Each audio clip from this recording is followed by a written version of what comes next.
Not a single sticker. Texas Speed, if you're watching this, I'm not angry. I'm just disappointed.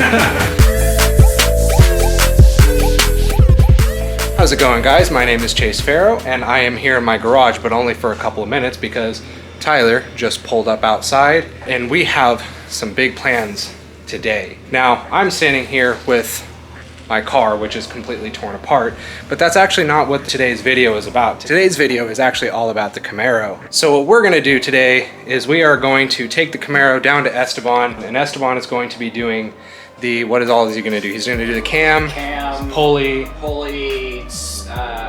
headers, X-pipe, injectors, fuel pump. So plenty of stuff, lots of stuff that's going on the Camaro. So Tyler can finally not be in the slow boys club. It's not slow, first of all. No, that's kind of the joke is, I mean, it's a pro-charged Camaro, so it's not slow, but it's gonna be less slow than it is now, which is not particularly slow at all. For now, what we're gonna do is we're going to jump in the Camaro and we are going to go up to Bell's, grab the Sentra so we can take them both down to Esteban. And I figure what we would do is kind of as a follow-up to that video I did a few months back where I kind of did a little bit of a driving review of the Camaro. I figured we'd do a little bit of like a pre-cam and everything driving review where it's, you know, while it's still fairly moderate, and then we'll do also a post video. And we'll also get video footage of it on the dyno and all that stuff. But for now, let's jump to that. All right, so we're here in the Camaro and we're on our way down to Lake Worth, as I had stated before, to drop the car off with Esteban because the car is getting headers, X-pipe, a smaller pulley, a cam, injectors, and a fuel pump. So it's getting some fun stuff. But I kind of wanted to do a couple of things, and one of those was I wanted to do a little bit of a follow-up on the driver review that I kind of did of this car a couple of months ago. Because if you saw that video, then you would remember that I wasn't able to do too much with the car. I was out running errands with it because we had just put a clutch in it, and I was actually trying to do some break-in miles for Tyler to make his life a little bit easier because I live in the city and he doesn't. And if you're not familiar and you're not aware, if you're doing break-in miles on the clutch, you need to do them in a city if you can, because highway driving doesn't really count. So I was doing the break-in stuff on the clutch, which meant that I wasn't really able to get into it. I wasn't able to do any pulls or anything like that. So now we're taking it down to Weatherford. I'm going to be driving the car for a while. Tyler's in the Sentra up ahead. And so I figured now would be a good time to make a follow-up on that. The other part of this would be to kind of document a little bit the overall driving experience of the car before doing the cam and before doing the modifications and stuff. So as it stands right now, the car's pretty quick and it's very drivable. Right now it's just an LS3 Camaro with a Pro Charger slapped on it. It's got some coilover suspension, and that's good for right about, if I remember correctly, it should be right about 550 to 570 horsepower at the wheels. So well north of 600 from the flywheel, which is a significant improvement over the factory power numbers. You can have that and you can have extremely good drivability without really sacrificing anything. It's not loud, it's not droney, it doesn't punish you. It's pretty comfortable. It's just as comfortable as it was before. The only thing that's changed is the clutch, and that's it. The clutch is a bit stiffer, and that's really it. So what I want to do now is I have a little bit of space up ahead of me, so I'm going to do a little bit of a pull here.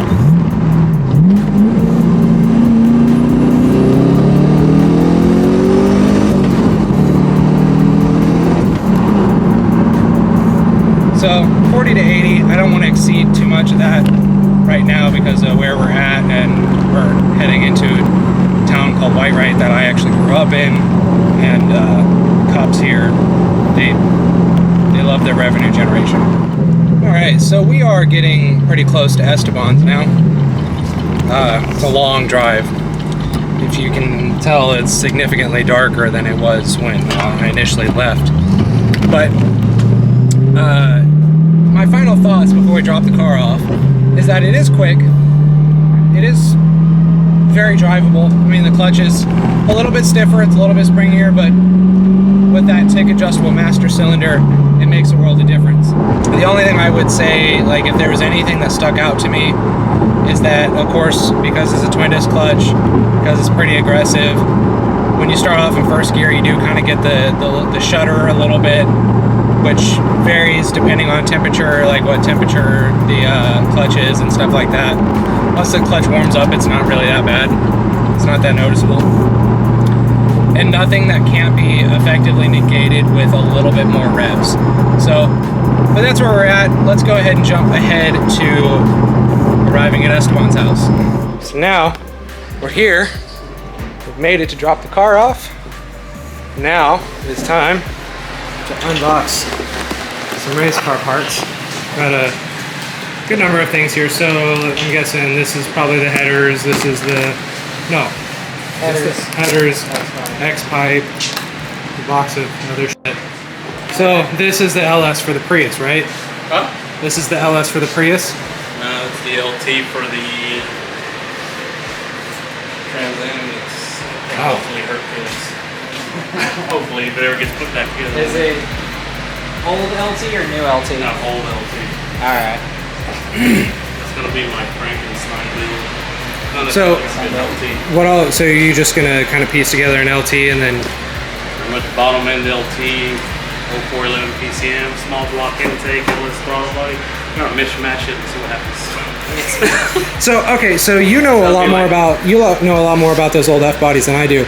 So from what I understand, there's something about, I think it's like the 93s, like the Camaro and the Firebird, yeah, that makes them like a real pain. Like you can't tune them. They don't use a mass airflow. They're speed density, and they batch fire if I remember right. So it just makes them kind of wonky. Like really unreliable. That plus you can't tune them like you would normally. Because they don't have OBD2, right? So OBD1, even the 94s, 95s, and 96s, 95s are still OBD1, but the 93 is a speed density, batch fire, and it requires to burn a prong.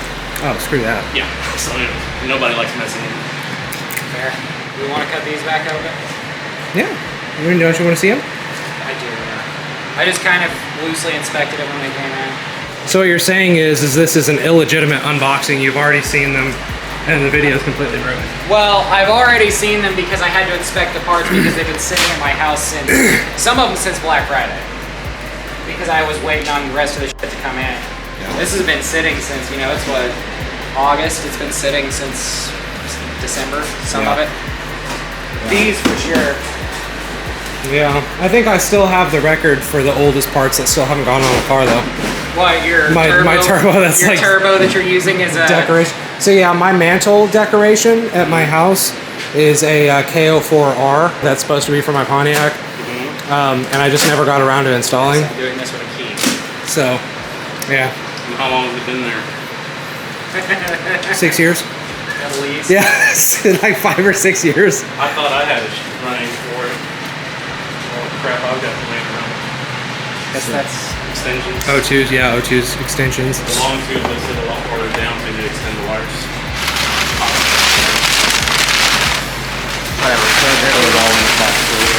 Oh yeah, that's a go in the dump. So, long tube header. 2-inch primaries. See how that goes. See if it fits. I'm sure it'll fit. Yeah, Say that. Yeah, headers always fit perfectly where you don't have to bash them in anywhere. Never. Ever.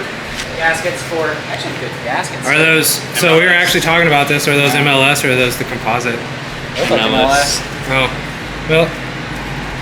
Guess who has exhaust leaks in their future? Nice. So I guess they're not good gaskets. Well, apparently, depending on the material of the header, more these prone faces to like to warp, Oh. and they don't seal. The multi-layers have more give. They're more forgiving for uneven surfaces. Oh, hold on. I'm gonna see the inside of that primary. That's a nice welding. Yeah, I know. That's what I'm saying. Pretty. I know this one's sharp. This one's No, I know. It's just that this isn't your genuine like first time seeing it, so. Oh well, it's been. We're not so gonna get long. one of those. I'm not gonna be able to like grab one of those. You know what I'm talking about? This like super clickbaity like, oh my god, thumbnails. And this video is only gonna get like 10 views now. Thanks. I can. You ruined it. Here's the thing. Most of this stuff I have not seen since November. Like this. I haven't looked. This has been closed up since like November. It's okay. Do you think those first start videos are really first start videos? That's true. I know most of them are not. Okay. It never looks pretty when you first started. Yeah, it's kind of like childbirth. Like everyone says it's a beautiful thing, but it's really freaking not. Looks like a cat. Not a cat. So, is it just like for visual inspection? So they'll be like, oh yeah, that's a cat. Oh yeah, that's got a cat. Greta Thunberg likes this.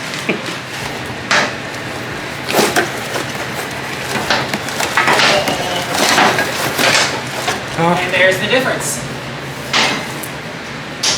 X pipe instead of a Y pipe. Yep. Here, let me see. Oh my god. It's freaking 3-inch stainless steel. Yeah, but I guess mine must be titanium then, because mine weighs like a third of this. This is an animal. Mine's also not quite as long, but that is like crazy heavy. That's just one too. MSD plug wires here. That is actually really cool. Oh yeah, there we go. Yeah, it is. Oh, so this is what you were talking about. So that's the trunnion, the rocker trunnion upgrade kit. Texas Speed was out of their trunnion upgrade when I ordered it. So they were like, that's okay, we'll upgrade you to So is this from comp Comp? for Yeah. free.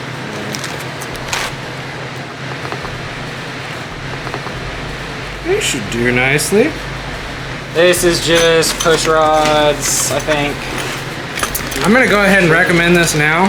That's one piece. You should probably go ahead and replace the harmonic balancer while everything's apart. Nice little valve spring kit here. Oh, those are pretty. They are pretty. They're never gonna got look the this good duals. again. No, that's kind of one of the downsides about a lot of these like parts, is they get so shiny and they look so nice that you almost don't want to put them in. This is the Texas Speed Stage 3 Supercharger cam. Okay. So these are the specs on it. It is 0.05 duration, 231, 230. Yeah, I mean that's about, you know, not overly aggressive. So you'll still have a lot of drivability with this cam. Like it'll probably be less annoying to drive than mine is, and mine's not bad. that's So. the fun stick right there. You know? Look at that. Again, it looks so pretty. I think I'm gonna make a table out of the old one. I'm gonna Or weld a it. lamp. Yeah, or a lamp. Lamp. I'm gonna weld it to a base, and yeah. I've seen lamps made out of it. So there you go, Pretty cool. Texas Speed and Performance. 10 out of 10. Do recommend. So is that it? Is that all we got? I see. Yeah. Yeah, I see the new push rods in there. Yeah. Yeah, push rods. Head valve bolts. One piece, push rods. There might be something else in there. Yeah. But I mean, this is pretty well, you know, standard stuff for a Everything you need. head cam, or excuse me, The for a question cam is valve. there a sticker in this box for me? We haven't found the sticker yet. Where's my sticker? I mean, I'm just saying, BTR sent me a sticker. So, Texas Speed, if BTR sent me a sticker, and you didn't send Tyler one, I'm not saying anything about the quality. Sure, the quality's great, but if it doesn't have a sticker, is it really worth it? No sticker. Dang, you paid all that money and you're not getting a Didn't even sticker. get Yeah, didn't even get a damn sticker. Damn. That's pretty lame. The Oh yeah, I forgot about this. yeah, the obvious one. New belts. Look at that, sparkly. Oh shit. Yeah, that's an HD belt for you, dude. Yeah, it sparkles. Man, no one cares about that. Oh yeah, no one cares about the smaller pulley. the smaller pulley. It's just the sparkly, This is a. Apparently, they're no longer called Walboro. yeah, it's a TI Automotive, I guess, is now what But- Marlboro is calling themselves. Yeah, Walboro 460. 460. 60? Yeah, 460. It should be a 450. Either 450 or 460 liter per probably says on it. I know it's the same as mine. Does not say on it. Either way, enough. Yeah. Liter per hour. All right, so Tyler, you said what was your guess? 750 would be great. 750. Esteban, you're guessing probably low sevens. I'm gonna play the prices right here. I'm gonna say $6.99. That would be oh my god. You can't crack 7. Oh, I would piss. $1. I would be like, you get to $6.99 and it's like, Push it. One more. you get all that way and you just can't But yeah, at that point it's just like, dude, just pull 2 degrees of timing. Let's wrap this up. Let's wrap this And up. let's call it, oh sick, I forgot a Tootsie Roll. Okay, so we're at the gas station. And I was getting some really disappointing gas station pizza. Tyler got a really disappointing gas station hot dog. And I was like, and I would also like this Tootsie Roll. And Tyler called me stupid. And then he called me stupid. But I said, laugh all you want. In a couple of hours, I'm going to reach in my pocket, I'm going to find a Tootsie Roll, and I'm going to be happy. And you're not. I don't really like Tootsie Rolls all that much. Shut up. Excited? I am very excited. It's gonna be awesome. It's been a long time coming. I'll be more excited once I see it on the dyno and see what it's making. I'm really excited to hear it with the X-Pipe on it. Because honestly, I think the problem with H-Pipes now, you will lose some like the popping and crackling and all that fun stuff. The one thing you will lose is it won't sound like a motorboat anymore. No sticker. That would suck. Not a single sticker. Texas Speed, if you're watching this, I'm not angry. I'm just disappointed. Well, the camera's getting hot, and I think that's probably a good time to wrap it up anyways. So all this stuff, we're going to, well, Esteban is going to throw this all on because we're idiots. And he's got dude, yeah, but here's the thing, this isn't a shop, this is his home garage. This is about as sick as it gets. He's got a home garage, he's got a 4-post out there, he's got, a number of cars, he's got 2-post. So when I say that if you're in the North Texas area and you need stuff done, seriously, you need to bring it here because, he's got everything and he's not gonna... I haven't not had something you guys need to get. That's true. Including a random orifice tube for a Corvette. Yeah, dude, that was the craziest thing. For a Corvette. Yeah, I don't think, that's the thing. We've been here a few times, needed a few different things, and not once has it been like, oh yeah, I don't have that. You're like, actually, let me look in this random box over here, and it's like, oh, okay, cool. So, yeah, for sure. Bring cars here and do fun race car things. Or even if it's not race car things, just It's do not that. race car things, just things, car things. Yep. He unfucks our cars for us. Yeah, so effectively what happens is there's 3 states that our cars exist in at any given time, right? So you have pre-fucked, fucked, and unfucked. And somewhere between fucked and unfucked, they usually come here when it's something that we've obviously messed up. So yeah, if your car is in a fucked state, or even if it's in a pre-fucked state, bring it here so it can be unfucked. On that note, I will see you guys later.